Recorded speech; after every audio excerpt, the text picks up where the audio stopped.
Welcome to the Journey Untold. Ever wondered how a band could hijack forgotten vinyl from dusty crates, slice it up with machine precision, inject it with anarchist energy, and turn it into global anthems that still make stadiums quake? This isn't just a story about beats and bass lines. This is the story of a sonic mutiny, of a band that never asked for permission, that never apologized for breaking the rules, and never sounded like anything or anyone before them. They didn't just join the rave revolution, they reverse engineered it. From the shadows of Essex to the main stages of the world, from stolen samples to legal gray zones, from Keith Flint's Firestarter stare to Liam Howlett's weaponized samplers. This is how the Prodigy hacked the sound system. But before we hijack the sound system, remember, The Journey Untold drops a new episode on the 1st of every month. So hit subscribe and let's keep the groove alive together. The beginning, raw chaos and a Roland W30. It started in Essex, England, late 80s. A young DJ named Liam Howlett, trained in classical piano, discovers a Roland W30 sampler. It becomes his weapon of choice. This wasn't just beat making, this was audio surgery. He didn't want to sound like anyone else. So he took slices of old hip-hop, funk, punk, reggae, horror movie soundtracks, anything. He didn't ask, he didn't clear samples, he hacked them. Liam built demo tapes on that W30. One tape gets passed to a punk kid with spiked hair and an insane stare, Keith Flint. Another reaches Leroy Thornhill. They become the core of what would be known as the Prodigy, named after Liam's old Moog Prodigy. Soon they rope in another friend, MC Maxim Reality, Keith Palmer, to bring live vocals and hype. They don't just join the rave scene, they reprogram it.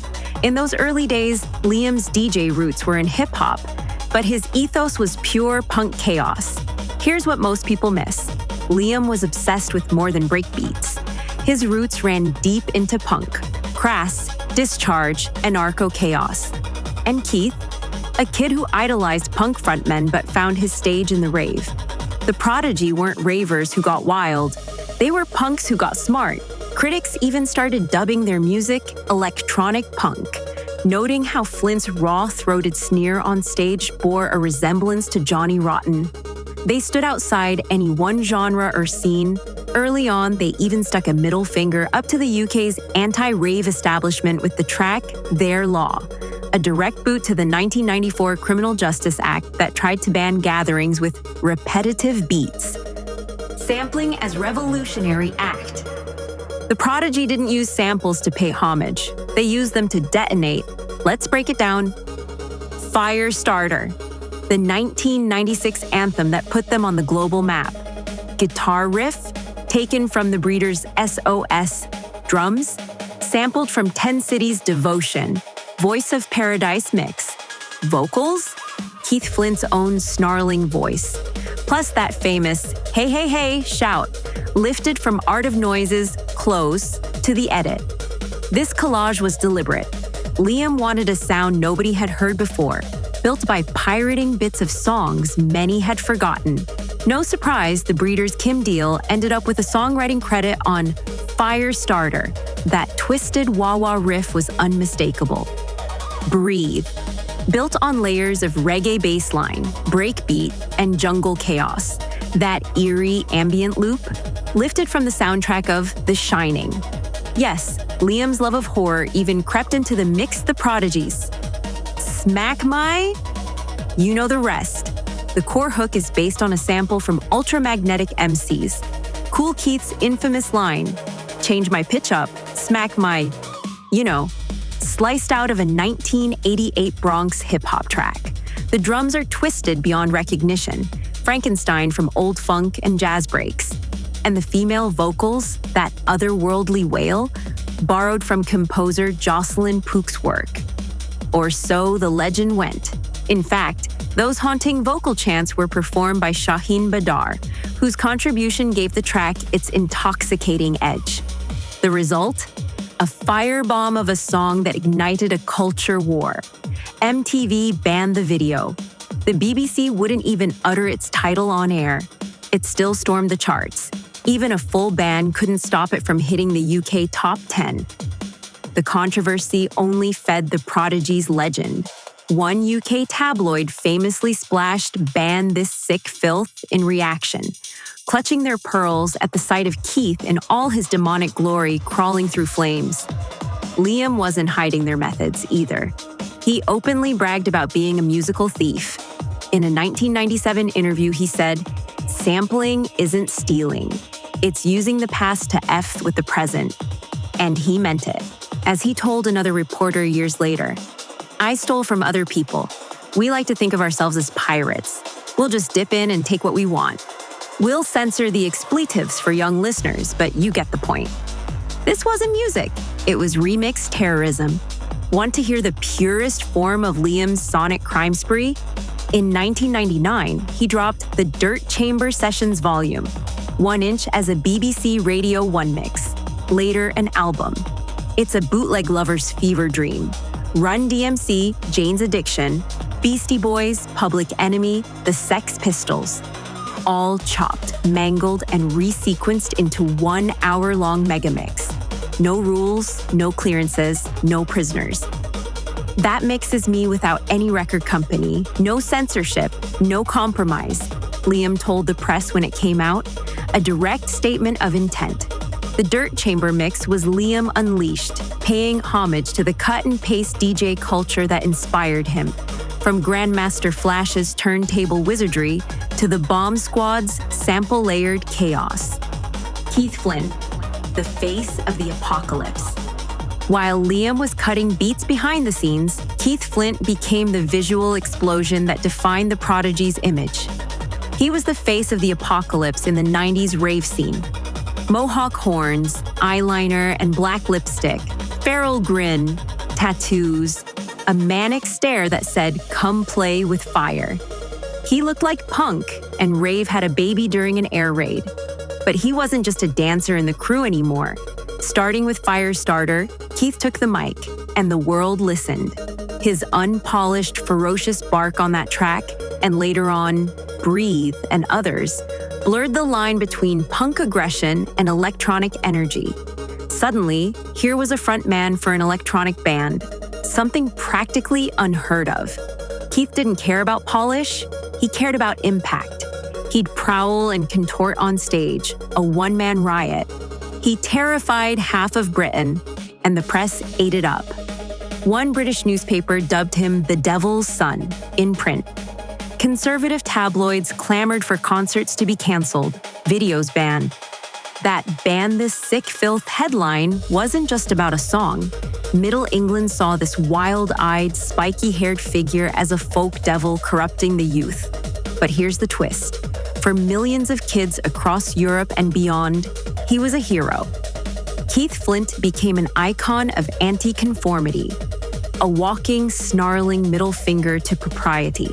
He proved you could be a rock star in a rave world, that you could channel punk's provocation through an electronic beat. "We're everyone's dark side," Keith told Q Magazine in 1997, fully aware of the pantomime villain role he was playing. And when, tragically, Keith took his own life in March 2019, the public's attitude had done a 180. The outpouring of love was astonishing. Graffiti murals of Keith appeared on walls in London and Essex almost overnight, fans turning bleak city corners into neon shrines. In Hackney, not far from the site of the Prodigy's first ever gig, a massive mural of Keith now watches over the street. Thousands of fans left notes, glow sticks, and flowers outside venues where the band had played legendary shows. Clubs held tribute nights, DJs dropped Prodigy classics in their sets as a salute. In the band's hometown of Braintree, fans literally staged a rave on the streets during his funeral procession, complete with boomboxes bumping out of space to raise the roof for Keith, as Liam had requested. The same establishment that once decried him now praised him as a cultural legend. Keith's passing reminded everyone just how deeply the Prodigy had hacked their way into the DNA of British music and youth culture. The Firestarter had become an immortal flame. The legal gray zone, sampling before lawyers caught up. The Prodigy came up at the perfect moment, a Wild West era of sampling before copyright lawyers fully caught up.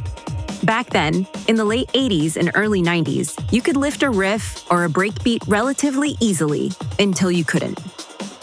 In 1991, rapper Biz Markie got slammed with a landmark lawsuit for using Gilbert O'Sullivan's Alone Again naturally, without permission. The judge literally opened his ruling by quoting the Bible, "Thou shalt not steal." It sent a chill through the music industry. Suddenly, what had been a creative free-for-all became dangerous and expensive. Sample clearance fees shot up, and producers had to think twice before grabbing pieces of old records. The golden age of sample-heavy hip-hop, think Public Enemy's Bomb Squad productions, quickly cooled off because labels feared the legal blowback. Liam Howlett managed to dodge the worst of this, operating in that gray window when the rules were still being written. Many of the Prodigy's samples were obscure enough to fly under the radar. Some were cleared after the fact, once the songs became hits and it was better to seek forgiveness than permission. Some were chopped and twisted so much that the originals were unrecognizable. If you change it enough and make it your own, Liam argued, you don't need to apologize for being inspired. They weren't copying, they were recomposing the DNA of music itself. Sometimes that got hairy.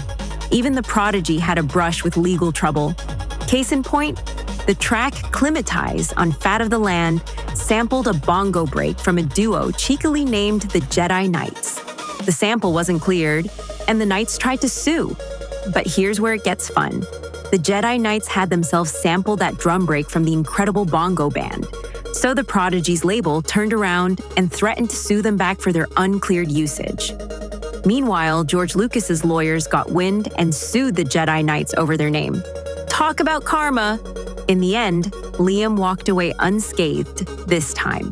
The point is, the Prodigy thrived in a time when sampling was an outlaw art form, a game of sonic cat and mouse. They were vinyl raiders, grabbing what they pleased and daring the authorities to catch them. As Liam once quipped in an interview, "We've always been pirates." Indeed, pirates sailing the record bins and testing the boundaries of fair use. From vinyl raiders to AI-era parallels. Fast forward to today. Here's the twist nobody saw coming. We've moved from artists sampling other artists to machines cloning artists. The outlaw spirit of sampling has found a new frontier in artificial intelligence. In 2023, a mysterious producer called Ghostwriter dropped a track online titled "Heart on My Sleeve." The song blew up on TikTok and streaming platforms, not because of who made it, but who it sounded like. The vocals on the track were a spot-on mimicry of superstar artists Drake and The Weeknd. But Drake and The Weeknd had nothing to do with it. Ghostwriter had used AI voice models to make a deepfake duet, creating a song that fooled millions of listeners into thinking it was an unreleased collab by two of the biggest names in music. The track racked up millions of plays in days. It was catchy, it was convincing, and it freaked the music industry out. Universal Music Group, the label for Drake and The Weeknd, scrambled to pull the song down from every platform, calling it fraudulent and a violation of artists' rights. They issued statements decrying AI-made music as deep fakes and insisted this new trend was nothing short of musical theft. But by the time the Heart on My Sleeve genie was back in the bottle, it had raised huge questions. Who owns a vibe? Who owns a voice? Can you copyright a style? Sound familiar? Those are essentially the same questions people were asking in the early 90s about sampling. The Prodigy's rise poses a parallel. What Ghostwriter just did with AI, the Prodigy did with vinyl. Only now the law is scrambling all over again to catch up with technology. 3 decades ago, Liam could sample a riff and there was no algorithm flagging him on YouTube. Today, someone can feed every Prodigy track into a neural network and generate a lost Prodigy song. Liam's production style, Maxim's vocals, even a facsimile of Keith Flint's voice yelling new verses from beyond the grave. It's not science fiction. It's already happening in corners of the internet. AI hobbyists are cloning band members' voices like they're applying effects. The difference is, in 1994, you might get a cease and desist letter in the mail. In 2025, your AI-generated track gets taken down in minutes by an automated copyright bot. The Wild West has moved to a new frontier. And yet, this eerie new world only underscores the Prodigy's legacy. They were always about breaking rules and forging new paths before society was ready to handle it. They forced the industry to confront sampling as an art form. Now, as we grapple with AI's ability to remix reality, the Prodigy story feels more relevant than ever, a precedent of creative anarchy that asks, where do we draw the line between influence and infringement? The Prodigy's lasting impact. The Prodigy weren't just a band, they were a reckoning. They made it okay to be weird, to be loud, to fuse genres that normally wouldn't be caught dead together. They were rave apostles and punk rockers at the same time, and they inspired an entire generation to push the envelope. The wave they started can still be felt in music today. In the late 90s, acts like the Chemical Brothers and Fatboy Slim rode the big beat tsunami that the Prodigy helped create, bringing noisy breakbeats and acid loops into the mainstream. The Chemical Brothers, in fact, were friends and peers. They even opened for Prodigy in the early days. And both acts proved that albums by electronic groups could top charts and fill arenas, not just singles. Mid-2000s French electronic duo Justice carried that Prodigy torch too. Just listen to the distorted chaos of their hits like Waters of Nazareth, and you'll hear echoes of Liam's crunching synths and rock attitude. Skrillex, the American EDM poster child of the 2000s and 10s, has frequently cited 90s acts as influences, and you can bet the Prodigy's feral energy and bass-heavy drops informed his own bro-step sound. He even remixed the Prodigy's Imdi Bitch early in his career. More recently, artists like Rez in the bass music scene carry a gothic, genre-blurring vibe that feels indebted to the dark carnival the Prodigy pioneered. Even Kanye West, known for his sample-based productions, especially in his early work, tapped into that idea that you could take disparate elements, a soul sample, a synth riff, a harsh industrial noise, and smash them into something the world hadn't heard before. Kanye's The College Dropout and Late Registration weren't electronic punk by any stretch, but the principle of fearless sampling and making new music from the pieces of the old is pure Liam Howlett ethos. They proved that you could be punk without guitars. Who needs a Marshall stack when you've got an Atari ST computer and a sampler making sounds heavier than any guitar riff? Be rebellious without traditional vocals. Sometimes a well-placed "hey" sample or a wordless scream from Keith said more than any lyric could. Be global without compromise. They headlined Glastonbury and Lollapalooza without ever diluting their sound or kowtowing to trends. Fat of the Land went #1 in 26 countries with songs about smack and fire starters. Hardly top 40 friendly themes, and yet there they were, on top. Their sound still echoes today. In warehouse parties where DJs drop "No Good, Start the Dance" and watch the place explode. In sports arenas where Firestarter still riles up crowds. In TikTok videos where teenagers who weren't even born when Fat of the Land came out discover the band through retro montages and viral dance challenges. Prodigy songs pop up in movie trailers and video game soundtracks whenever a director wants to evoke controlled chaos. And every time some young producer layers a classic breakbeat under a distorted synth line and thinks they've come up with something new, somewhere, Liam Howlett is probably smirking, knowing he wrote that playbook decades ago. The hack that changed the system. Here's what the Prodigy taught us. You don't need permission to make history. You don't need rules to make music. And you definitely don't need to sound like anyone else. The Prodigy took fragments of the past, wired them to a hyperactive drum machine, and blew open the future. They didn't just sample music, they sampled rebellion. They were Rave's agent provocateurs, the punks of electronica, the hackers of established sound systems. And now, as we stand in an age where machines are remixing human creativity itself, the Prodigy's legacy looms larger than ever. They were renegades in an analog era, and their spirit lives on in the digital free-for-all of today. In a sense, the Prodigy were sampling the future all along, embracing new tech, new sounds, new extremes, and daring the rest of the world to catch up. They weren't trying to fit in, they were trying to blow it up. From that first illegal rave to the global festival stage, they never logged out of the mission. They hacked the sound system, and they never gave back the password. A reminder, the Journey Untold returns on the 1st of every month. For more, head to movingelements.ro/journey. And hey, if you've got an idea, a question, or a brainwave stuck in a rhythmic loop, drop it in the comments. Your suggestion might just trigger a dopamine spike and set off a polyrhythmic chain reaction in our next episode. This episode was crafted not just with beats and memories, but with deep dives into the vaults of history, interviews, liner notes, and the rebels who documented the chaos.